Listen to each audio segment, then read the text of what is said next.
주식하시는 분들 관심을 안 가질 수가 없는 이벤트가 있죠. 이번 주 실적을 발표하는 미국 빅테크 5대 기업 중 애플에 대해서 이야기를 해보려 합니다.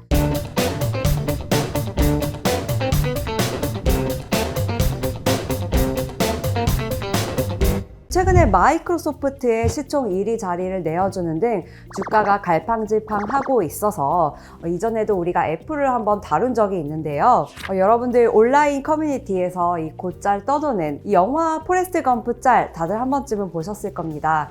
이 멋모르고 애플에 장기 투자했더니 엄청난 투자 수익률이 나왔을 것이라는 점을 암시한 장면이죠.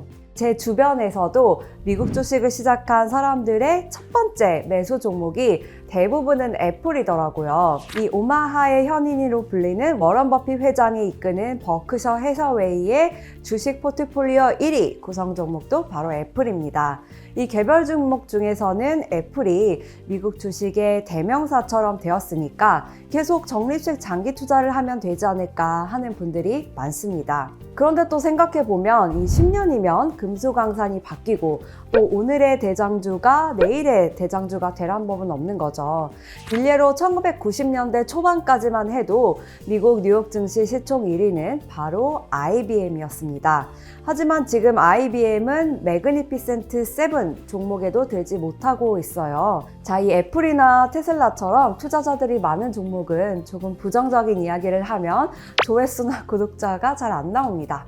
하지만 저도 애플 투자자 중에 한 명으로서 좀 균형 잡힌 판단을 할 필요가 있다는 생각이 들어서 이 마침 실적 시즌을 앞두고 관전 포인트를 정리해 보려고 합니다. 자, 우선 애플뿐 아니라 이 모든 기업 공통적으로 실적 시즌에는 크게 세 가지를 보셔야 합니다. 이 첫 번째로는 기업 경영진이 제시하는 다음 분기 혹은 한 해 전체 가이던스입니다. 이 가이던스가 쉽게 말하면 매출이나 이익 같은 사업 목표치입니다. 두 번째로는 기업 경영진이 실적 발표회에서 말하는 주주 환원 정책, 대표적인 게 자사주 매입이나 아니면 배당금 상향 혹은 배당금 하향 같은 계획입니다. 그리고 마지막으로 세 번째, 분기 실적입니다.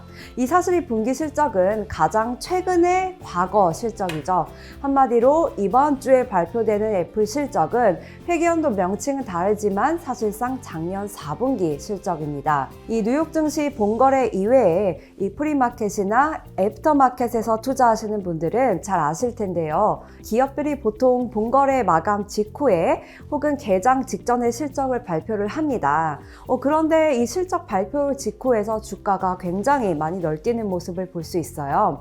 그러고 나서 또 조금 후에 기업 경영진이 실적 발표회 때 가이던스나 주주 환원 정책 발언을 하는데 여기에 따라서 주가 방향이 아예 정반대로 뒤바뀌기도 합니다. 자, 이제 애플이 현지 시간 2월 1일 뉴욕 증시 본거래 마감 직후에 작년 4분기 실적을 발표합니다. 이 회계연도 기준으로는 2024 회계연도 1분기인데요. 헷갈릴 수 있으니까 우리 편하게 작년 4분기 실적으로 통일을 하겠습니다. 우리나라 시간으로는 2월 2일 새벽 5시께 실적이 나오는데요. 일단 애플은 작년 3분기까지 기준으로 4개분기 연속 매출이 마이너스 행진을 벌였습니다. 이번에 발표될 작년 4분기 실적과 관련을 해서 보면요. 올해 1분기로 이어지는 사업 분위기, 또 두 번째는 미래 먹거리와 관련한 새 사업 이슈, 아무래도 인공지능 관련이겠죠. 또 세 번째로는 주주 친화 경영에 대해서 빠르게 정리를 해보도록 하겠습니다. 자, 우선 애플 사업 매출 비중을 볼까요? 아직 작년 4분기 실적 발표가 나오지 않았으니까 현재로 가장 최근에 발표된 실적을 기준으로 보면 작년 3분기입니다. 이 작년 3분기 애플 매출 절반에 달하는 49%를 이 아이폰이 책임지고 있습니다. 그리고 다음은 서비스 매출이 25%입니다. 이 애플 서비스라고 하면 아이클라우드, 애플 뮤직, 애플 TV 플러스, 그리고 애플페이가 대표적입니다. 매출 기여도 3위는 애플 워치와 에어팟 같은 웨어러블 제품이고요. 이어서 4위와 5위가 각각 맥과 아이패드입니다. 아이폰은 늘 역대 최대 매출을 내고 있지만 그 대신 매출 성장세가 점점 둔화되고 있습니다. 이런 가운데 애플이 세계 최대 스마트폰 시장이죠. 이 중국에서 이례적으로 최신 기종인 아이폰 15 공식 할인 판매에 들어갔습니다. 이 아이폰은 작년 10월에 본격 출시됐는데 사실 이 아이폰 15가 할인 판매된다는 이야기는 작년 말부터 나왔습니다. 그런데 이번에는 애플이 아예 공식 홈페이지에서 할인을 해버린 거죠. 가장 고가 프리미엄 모델인 아이폰 15 프로 맥스는 약 5% 할인을 하고 노트북인 맥북과 태블릿 PC인 아이패드도 할인에 들어갑니다. 이 한정기간 할인이긴 하지만 애플이 공식적으로는 정가 판매 전략을 고집해 왔다는 점을 생각하면 굉장히 이례적인 할인인 겁니다. 이 월가투자은행 제프리스 분석에 따르면 새해 1월 첫째 주에 신형 아이폰 판매량은 작년 같은 기간보다 무려 30% 줄었습니다. 그러니까 작년 아이폰 14 인기에 비하면 좀 안 팔린다는 거죠.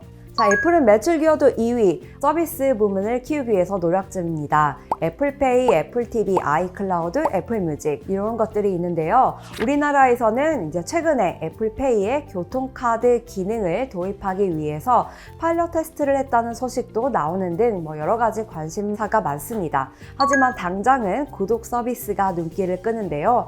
서비스 사업은 아무래도 애플이 하드웨어와 또 소프트웨어를 모두 아우르기 때문에 강점이 있는 부분입니다.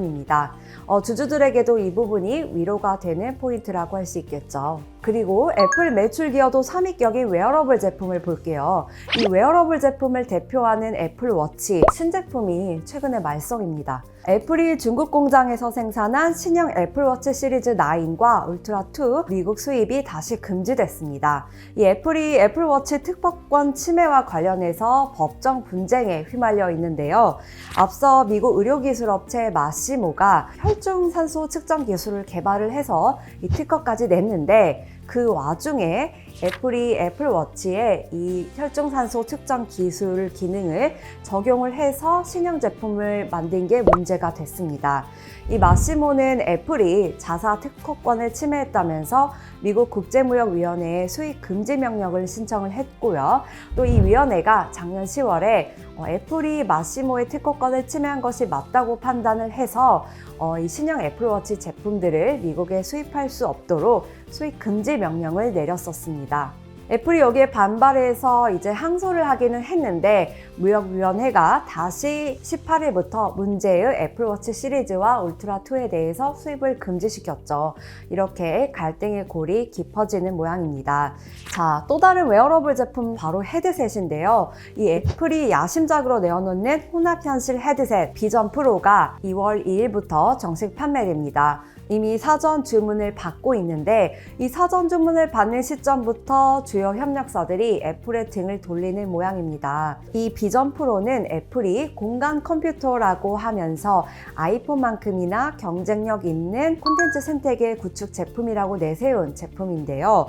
그런데 정작 콘텐츠 간판 기업인 넷플릭스에 이어서 이 구글 유튜브 그리고 음악 스트리밍 서비스 대기업이죠. 스포티파이가 우리는 비전 프로 앱스토어에 입점하지 않겠다는 방침을 냈습니다. 이 블룸버그 통신 보도를 보면 이 넷플릭스 등은 애플 비전 프로를 위한 별도의 앱을 출시하거나 기존에 내놓은 아이패드용 앱을 또 지원하지 않는다고 합니다. 이렇게 되면 소비자들이 막상 비전 프로 헤드셋을 구매를 해도 정작 이걸로 넷플릭스나 유튜브를 볼 수 없게 되는 거죠. 애플이 이 메타의 퀘스트 3 헤드셋과 달리 이 고가의 비전 프로만의 차별화된 강점으로 든 게 바로 100만 개에 이르는 앱을 지원한다는 것이었는데 부동산으로 치면 키 테넌트격인 넷플릭스와 구글 유튜브, 스포티파이가 빠져버린다는 겁니다. 물론 디즈니 플러스와 아마존 프라임 비디오, 피콕, ESPN 등은 입점을 한다는 방침이지만 그래도 뭔가 시작부터 아쉬운 느낌이네요. 자, 그리고 주목할 부분이 하나 더 있습니다. 이 미래 먹거리와 관련해서 바로 AI 소외감 그리고 차이나 리스크입니다. 첫 번째로 AI 소외감부터 볼게요. 이 애플이 마이크로소프트나 구글 알파벳에 뒤처졌다는 소리가 계속 나온 바 있습니다. 바로 인공지능 AI 개발 경쟁과 관련해서 뚜렷한 성과가 아직은 나오지 않았다는 건데요. 하지만 생성형 AI 열풍에서 소외됐던 애플이 올해부터는 모든 기기에 이 생성형 AI를 적용하는 등 관련 경쟁에 합류할 전망입니다. 애플이 AI 개발을 위해서 전담 부서를 구성하고 매년 10억 달러를 투자한다는 계획을 세웠다고 하는데요. 이 전담 부서는 애플의 기계 학습, 또 AI 전략, 또 소프트웨어 엔지니어링 부문이 모두 협업하는 방식으로 이뤄집니다.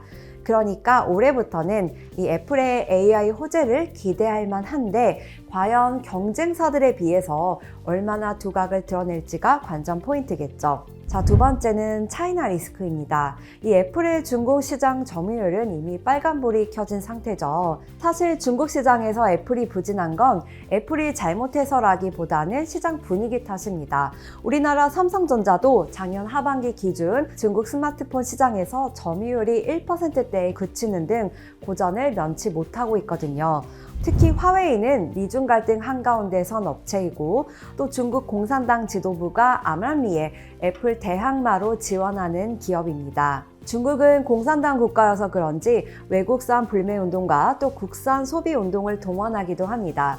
중국 지방정부와 국영기업 등에서도 이 중국산 스마트폰 사용 조치를 강화하는 것으로 알려져 있죠. 이 미중 갈등이 이어지는 한 중국의 애플 따돌리기 움직임도 계속 이어질 전망입니다. 물론 애플도 여기에 대응해서 인도 시장 키우기에 나섰는데요. 아직 인도가 중국만한 1인당 구매력을 가진 시장인지에 대해서는 우리가 모두 지켜봐야 할 것으로 보입니다. 자, 마지막으로 애플의 주주 친화 경영을 볼게요. 자사주 매입과 배당금 상향 이 두 가지인데요. 과거를 보면 애플은 지난 2013년부터 매년 1분기 실적을 발표할 때 관련 정책을 밝혀왔습니다. 이번 주에 이뤄지는 실적 발표는 2023년 4분기 실적 발표이기 때문에 이번에는 이런 발표가 나오지 않고 아마 다음 분기 실적 발표 때 결과가 나올 가능성이 있습니다. 아마도 올해 4월이 되겠죠. 애플에 대해서 실적 발표를 앞두고 한번 우리가 정리를 해보았는데요. 좀 주주로서 마음이 복잡해지는 측면도 있고 또 한편으로는 기대되는 부분도 있습니다. 자, 우리 한번 실적 발표를 지켜보기로 하고요. 오늘은 여기까지입니다. 우리는 다음 주 금요일 오후 5시 30분에 또 만나요.